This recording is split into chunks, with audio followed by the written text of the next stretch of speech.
오늘도 우리들에게 말씀하십니다. 룻기서 1장 14절부터 18절까지의 말씀입니다. 룻기서 1장 14절부터 18절까지 여러분과 제가 한 절씩 교독하겠습니다.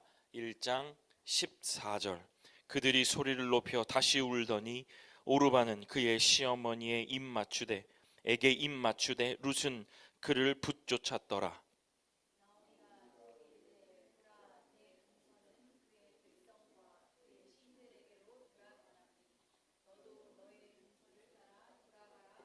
룻이 이르되 내게 어머니를 떠나며 어머니를 따르지 말고 돌아가라 강권하지 마옵소서.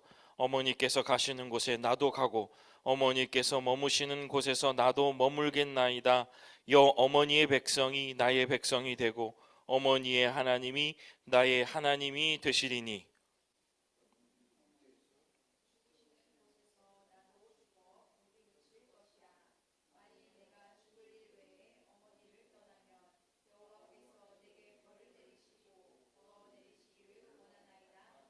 (18절) 함께 읽겠습니다. 나오미가 룻이 자기와 함께 가기로 굳게 결심함을 보고 그에게 말하기를 그치니라. 아멘. 기도하겠습니다. 고마우신 아버지 하나님, 오늘도 하나님 말씀 앞에 서서 무엇라 말씀하실지 기대하는 마음으로 주의 말씀을 듣겠사오니 신실하시고 인자하신 아버지 하나님의 그 음성을 우리 성도들과 저에게 들려주옵소서. 감사드립니다. 예수님 이름으로 기도드립니다. 아멘. 오늘 본문 룻기서 1장 14절 18절 본문을 가지고 우리의 소망은 오로지 하나님의 은혜, 우리의 소망은 오로지 하나님의 은혜라는 제목으로 말씀을 전하겠습니다.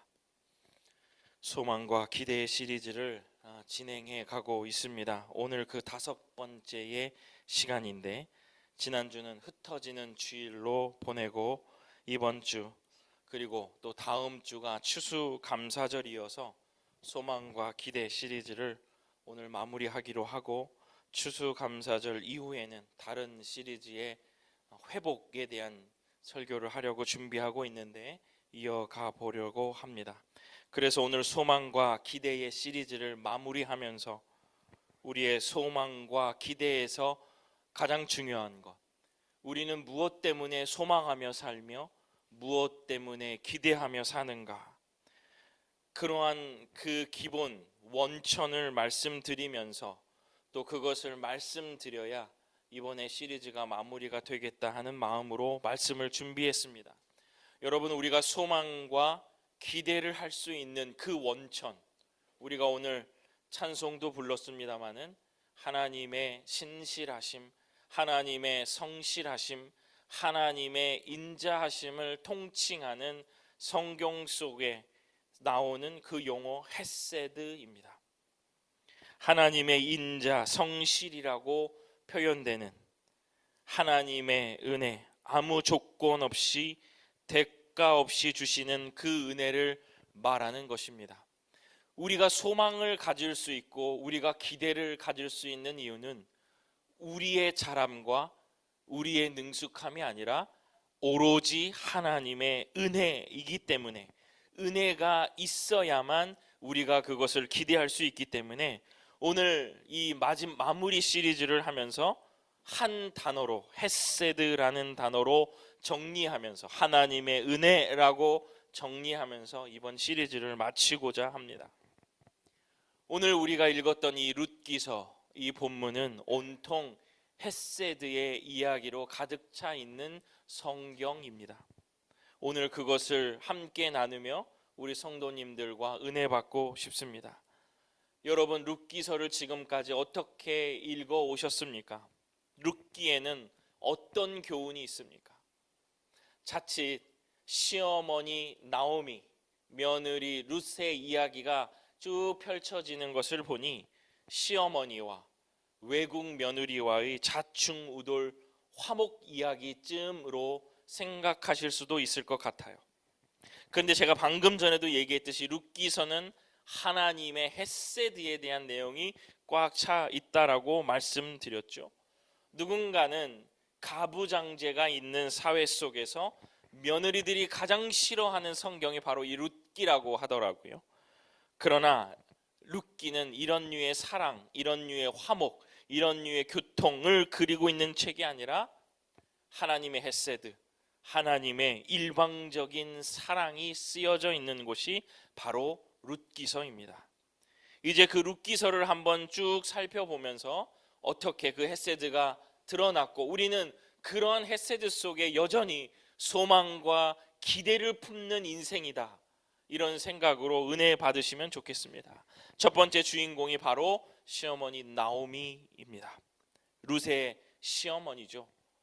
나오미의 별명이 있습니다. 별명은 욥이에요. 그런데 여자 욥이에요. 고난과 고통이 많은 삶이라고 해서 욥인데 여자 욥이라는 별명이 붙어 있었고, 오늘 그 욥기, 이 룻기서의 많은 내용들이 욥의 이야기와 닮아져 있는 부분들이 많이 있습니다. 제가 오늘은 한 부분만 이따가 비교해 볼 텐데 그 정도로 이 나오미의 삶은 험난한 삶이었죠.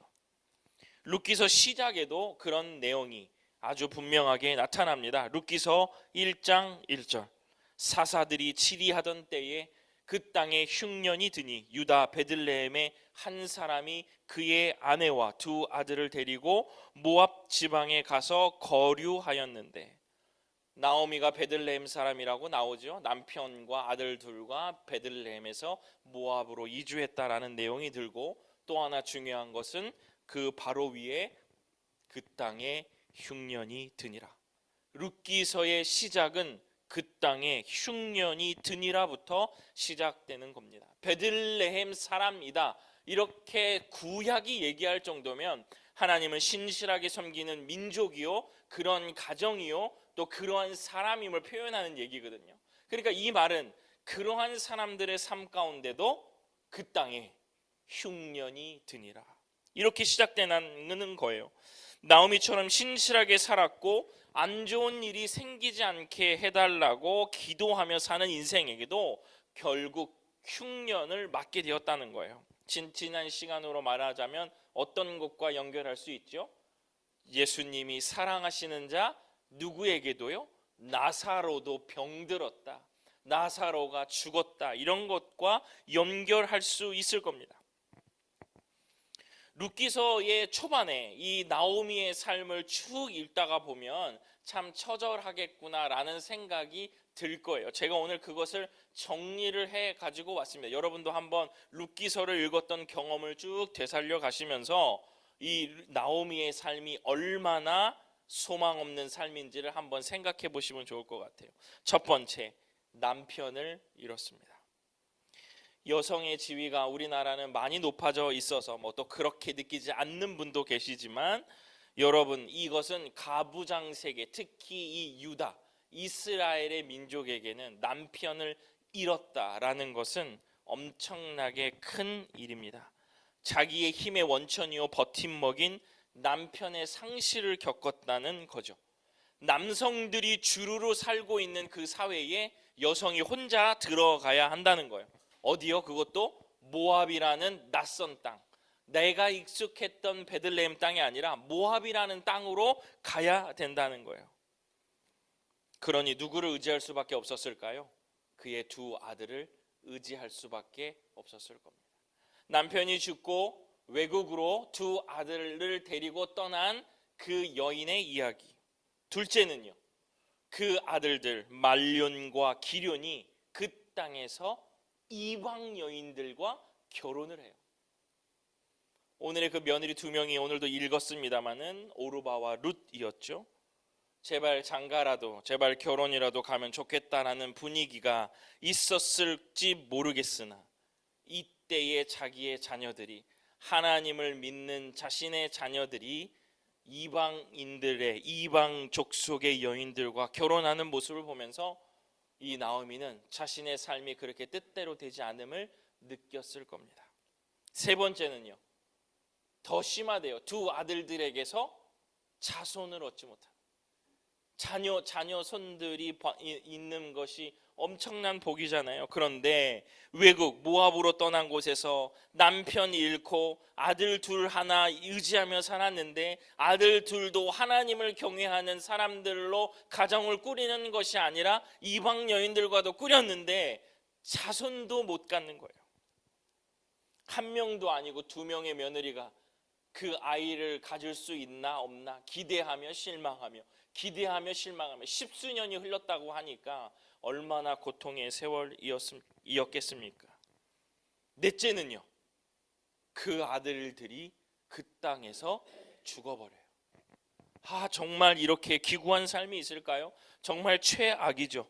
하나님께서 희망의 싹까지 가져가시는 거예요. 하나님이 홍해 바로 옆에 그 바다 옆에 진을 치게 하시고 아니면 나사로를 죽여버리시고 아주 소망이 없게 만드시는 것처럼 나오미의 삶에도 이제는 정말 그 희망의 싹을 하나님이 가져가 버리셨어요. 난민이잖아요. 남편을 잃었지만 아들들이 있기 때문에 희망을 가질 수 있었는데, 든든히 의지할 곳이 있었는데 하나님께서 그 의지할 곳들도 가져가 버리셨죠. 말로 표현할 수가 없고 살아야 될 이유가 전혀 없는 그러한 상황이 되어버린 것입니다. 이제 어떻게 해야 되냐면 이 자손을 다시 이어가려면 나오미가 다시 결혼을 해서 아들을 낳고 그 며느리를 결혼시켜서 자손을 이어가는 이 엄청난 일을 해야지만 이제 그 자손이 이어지는 정말 말도 안 되는 상황까지 간 거죠. 더 이상 나오미는 자손을 낳을 수 없는 그러한 상황까지 갔는데도 말이죠. 여자 셋만 남은 겁니다.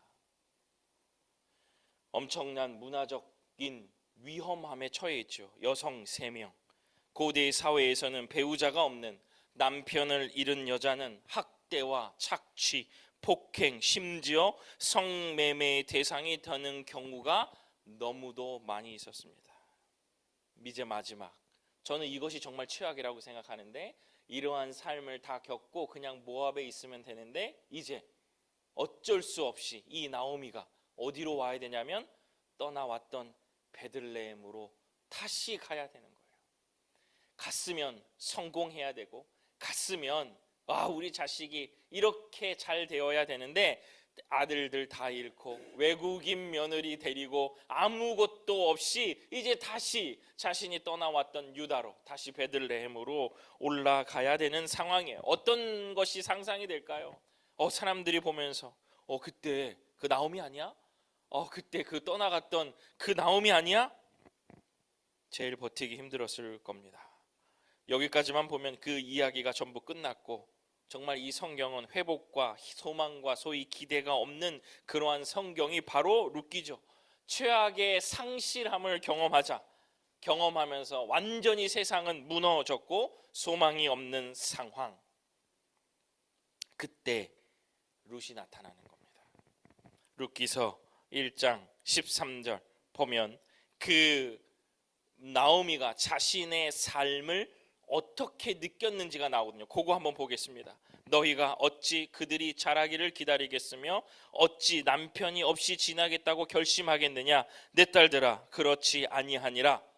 여호와의 손이 나를 치셨으므로 나는 너희로 말미암아 더욱 마음이 아프도다 하매. 나오미가 자신의 삶을 뭐라고? 하나님이 나를 쳐버린 거야. 이거는 하나님이 나를 그냥 이거는 죽이신 거야. 욥도 이런 표현이 있거든요. 욥. 그래서 여자 욥이라는 별명이 욥기서 16장 12절 13절. 제가 한번 읽어보면, 내가 편안하더니 그가 나를 꺾으시며 내 목을 잡아 부서뜨리시며 나를 세워 관역을 삼으시고 그의 화살들이 사방에서 날아와 사정없이 나를 쏘므로 그는 내 콩팥들을 꿰뚫고 그는 내 쓸개가 땅에 흘러나오게 하시는구나. 이 소망이 없는 사람들의 삶 속에서 그들이 내뱉을 수 있는 그 극강의 말은 이런 거야. 하나님이 나를 치셨구나, 부서뜨리셨구나. 여기 지금 욥은 사방에서 화살이 날아와 나를 죽이는구나 이렇게 표현하잖아요. 룻기의 배경이 이런 겁니다, 여러분. 그냥 이 시어머니와 며느리의 이야기가 아니라 소망 없는 삶들에 대한 이야기로 이 룻기는 시작되고 있다는 거예요. 우리는 완전히 소망이 없는 사람들이다. 너희는 성경에 불임의 여성들이 그렇게 많이 나오는 이유가 바로 이것입니다. 너희는 생명을 잉태할 수 없는 존재들이다. 소망이 없는 존재들이다. 그 안에 생명이 나오게 하시는 분은 누구시다? 하나님이시다.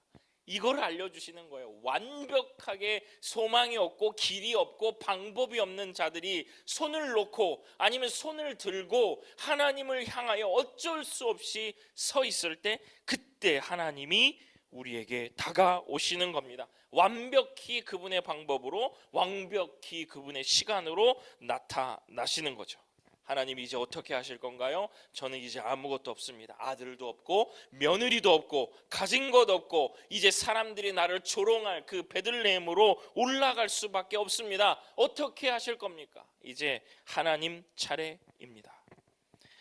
여러분, 소망이 없으실 때가 있나요? 무너지는 것 같을 때가 있나요? 아니면 무너지셨나요? 이제 하나님의 차례인 겁니다. 하나님의 순서인 겁니다. 하나님께 기도하고 하나님의 자리를 내어드리는 주의 귀한 성도들 되시면 참 좋겠습니다. 이 소망이 없는 삶에 하나님은 어떻게 하셨나? 그것이 룻을 통해서 나타나는 성경, 이게 바로 룻기서입니다. 룻이 등장합니다. 룻기서 1장 16절 17절. 요거는 함께 읽으면 좋겠는데 여러분, 우리 함께 읽어봅시다. 룻기서 1장 16절 17절 함께 읽어보겠습니다. 시작. 룻이 이르되 내게 어머니를 떠나며 어머니를 따르지 말고 돌아가라 강권하지 마옵소서. 어머니께서 가시는 곳에 나도 가고 어머니께서 머무시는 곳에서 나도 머물겠나이다. 어머니의 백성이 나의 백성이 되고 어머니의 하나님이 나의 하나님이 되시리니. 하나 넘겨주세요. 어머니께서 죽으시는 곳에서 나도 죽어 거기 묻힐 것이라. 만일 내가 죽는 일 외에 어머니를 떠나면 어머니께서 내게 벌을 내리시고 더 내리시기를 원하나이다 하는지라. 아멘. 여호와께서네요. 이 룻기서의 반전이 바로 여기서 일어나는 거예요. 전통적인 해석은 룻이 나오미를 너무 사랑해서 헤어지는 것이 두려워서 그랬다고도 하는 해석도 있습니다. 그런데 여러분, 상식적으로 생각해 보십시오. 무슨 사랑을 하겠습니까? 자신이 사랑했던 그 남자의 어머니일 뿐이에요. 좋아해야 할, 존경해야 할 무슨 소망이 있어야 며느리가 그 어머니를 좋아할 수 있죠. 근데 여러분, 오늘의 이 룻기는 하나님의 헤세드가 주제라고 했죠. 사람들로 주고받는 사랑보다 훨씬 더 높고 초월적인 사랑을 나타내는 그러한 장이거든요. 이 룻이 봤을 때 어머니를 이렇게 따라가야 될 이유가 없음에도 불구하고, 조건이 없어요. 그 조건이 없음에도 불구하고 그 엄마를 사랑하잖아요. 하나님의 사랑이 이렇다는 거예요. 조건 없고요, 일방적이고요, 우리들에게 받을 것 없지만 사랑하시는 모습이 룻을 통해서, 룻이 나오미에게 하는 사랑을 통해서 나타나는 거예요. 일방적인 사랑. 이 룻기는 룻이 나오미에게 하는 것처럼 하나님의 사랑은 헤세드, 차별이 없으며 과분하고 끈질김을 우리들에게 알려주시는 겁니다. 나오미를 위해서 싸우는 룻의 사심 없고 수그러들지 모르는 헌신을 통하여 여호와의 헤세드가, 여호와의 사랑이, 여호와의 인자하심이, 여호와의 신실하심이 룻에게 닿았고, 그 룻의 헤세드가 누구에게로 가요? 나오미에게로 가고, 그리고 뒤에 보면 또 누가 나와요? 기업 물을 자 보아스가 나오잖아요. 그 보아스의 일방적인 사랑이 누구에게로 가요? 룻에게로 가는 이야기. 이 온통의 이야기가 바로 룻기의 이야기입니다. 하나님의 헤세드가 일방적이고 과분하고 수그러들지 모르고 끈질긴 하나님의 사랑이 룻에게 닿았고, 룻의 그 사랑이 나오미에게 닿았고, 보아스의 그 사랑이 룻에게 닿는 이 멋진 이야기가 바로 룻기서의 온통에 기록되어 있는 말씀입니다. 여러분 보세요. 룻이 나중에 보면 보아스에게 하는 행동이 엄청 위험한 행동이잖아요. 밤에 외간 남자의 그 이불을 들추는 행위들이 그렇게 예의 있는 행동들 아니잖아요. 위험에 처할 수 있는 행동들이잖아요. 그런데 유혹했다 그럴 수 있잖아요. 그런데 도발의 이야기가 아니라 그 성경은 보아스로부터 룻이 사랑을 받는 이야기로 펼쳐지는 겁니다. 이게 헤세드입니다. 사랑하는 성도 여러분, 우리가 받는 하나님의 사랑은 이런 사랑입니다. 우리가 어떤 조건을 가지고 우리가 무엇을 잘했고 우리가 어떤 것을 하나님 마음에 맞아서 그래서 하나님 사랑하시는 것이 아니라 태초부터 하나님 우리를 일방적으로 사랑하셨고 수그러들 줄 모르고 멈출 줄 모르고 조건을 따지지 않는 그 사랑을 오늘 이 성경 속에 나타난 이들과의 관계들처럼 우리도 받고 있다라는 겁니다. 오늘 이 룻기서를 여러분 함께 읽으시면서 하나님의 헤세드를 여러분과 제가 오늘도 내일도 영원토록 받고 있음을 여러분 잊지 마시기를 간절히 축원합니다. 이 헤세드 속에 우리가 살고 있음을 여러분 명심하시고요. 다시 한번 하나님을 향하여 시선을 드시고 그 은혜에 감사하며 사시는 주의 성도들 되시면 참 좋겠습니다. 이제 말씀을 마치겠습니다. 여러분, 또 하나의 중요한 지점이 하나 또 나오죠. 소망이 없던 나오미가 룻의 일방적인 사랑을 받고 나서 나오미의 변화된 삶이 여기에 나옵니다. 룻기서 2장 19절. 제가 한번 읽어보겠습니다. 시어머니가 나오미죠. 그에게 룻이여 이르되 오늘 어디서 주웠느냐 어디서 일을 하였느냐 너를 돌본 자에게 복이 있기를 원하노라 하니 룻이 누구에게서 일했는지를 시어머니에게 알게 하여 이르되 오늘 일하게 한 사람의 이름은 보아스이니이다 하는지라. 20절. 나오미가 자기 며느리에게 이르되 그가 여호와로부터 복 받기를 원하노라. 그가 살아있는 자와 죽은 자에게 은혜 베풀기를 그치지 아니하는도다 하고 나오미가 또 그에게 이르되 그 사람은 우리와 가까우니 우리 기업 물을 자 중에 하나이니라 하니라. 아멘. 여러분, 제가 흰색 글씨로 해놓은 건데 여러분 헤세드의 결과라고 생각하는 부분을 제가 흰색으로 가지고 왔습니다. 여러분, 나오미의 변화가 느껴지십니까? 여러분, 나오미 아까 읽었죠. 어떤 하나님이 나를 치셨어. 나는 이제 아무런 소망이 없어. 끊어졌어. 이제 소망이 없으니 나를 다 떠나가라. 나의 미래를 하나님이 다 뺏어가셨어 라고 한탄하던 나오미의 입에서 무슨 이야기가 나옵니까? 지금 흰색 글자들 한 번만 더 19절 한 번만 더 보여주세요. 너를 돌본 자에게 복이 있기를 원한다. 20절이요. 그가 여호와께 복 받기를 원하더라. 여러분, 네, 그렇습니다. 복을 빌어주는 사람으로 바뀌었어요. 헤세드를 받는 사람들은요 복을 빌어주는 사람으로 내가 변하는 거예요. 나오미를 받아들이면, 나오미 같은 사람과 나오미 같은 조건을 받아들이면 내가 손해잖아요. 아무것도 없는 사람에게 우리가 왜 사랑을 해줘요? 아무것도 받을 수 없는 사람에게 왜 사랑해 주나요? 왜 가망 없는 곳에 우리 투자하나요? 그런데요, 헤세드가 비춰지니까, 일방적이고 조건 없는 사랑이 비춰지니까 나오미가 변했어. 여호와께서 너에게 복을 주시기를 원한다. 너도 그와 같이 하라 라고 명령하시는 것 아닐까요? 너도 일방적으로 사랑해줘라 라고 말씀하고 계시는 것 아닐까요? 왜냐하면요, 내가 변하니까요. 우리가 변하니까요. 결국 소망 없는 삶에 하나님의 헤세드가 비춰지는 이유는요, 내가 손해인 것 같아도 나를 변화시키시려는 하나님의 엄청난 계획이요 하나님의 인자하시고 성실하신 은혜일 것입니다. 사랑하는 성도 여러분, 우리의 소망은 어디서 옵니까? 어디로부터 옵니까? 네, 하나님의 헤세드로부터 오는 겁니다. 오늘 말씀 중에 여러 번 강조했습니다. 그 헤세드가 룻에게, 룻이 나오미에게, 보아스가 룻에게 닿은 이야기를 여러분 생각하시고, 여러분에게도 오늘 저와 여러분에게도 헤세드가 비춰지고 있음을, 헤세드가 여러분에게도 나타나고 있음을 여러분 기억하시기를 간절히 소원합니다. 나를 점점 변하게 하셔서 구원으로 이끌어 가시는 하나님의 은혜, 하지만 어떤 대가가 아니라 하나님 아버지의 일방적이고 무조건적인 은혜, 그 은혜를 통하여 감사하며 나의 인격, 나의 삶 전체를 빚어가시는 하나님의 은혜를 감사하며 복종하며 사는 삶을 살게 되시는 우리 이때이 교회 주님의 성도들 되시기를 간절히 축원합니다. 기도하겠습니다. 고마우신 아버지 하나님, 여전히 하나님의 인자하신 은혜를 우리들이 받고 있사오니 대가 없고 일방적인 그 아버지 하나님을 매 사랑을 우리도 받았으니 우리도 그와 같이 살게 하여 주옵소서.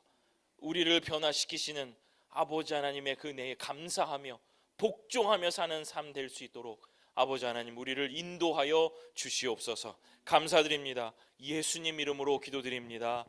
아멘. 네, 오늘 말씀 생각하시면서 은혜, 우리 그 은혜를 함께 노래하십시다.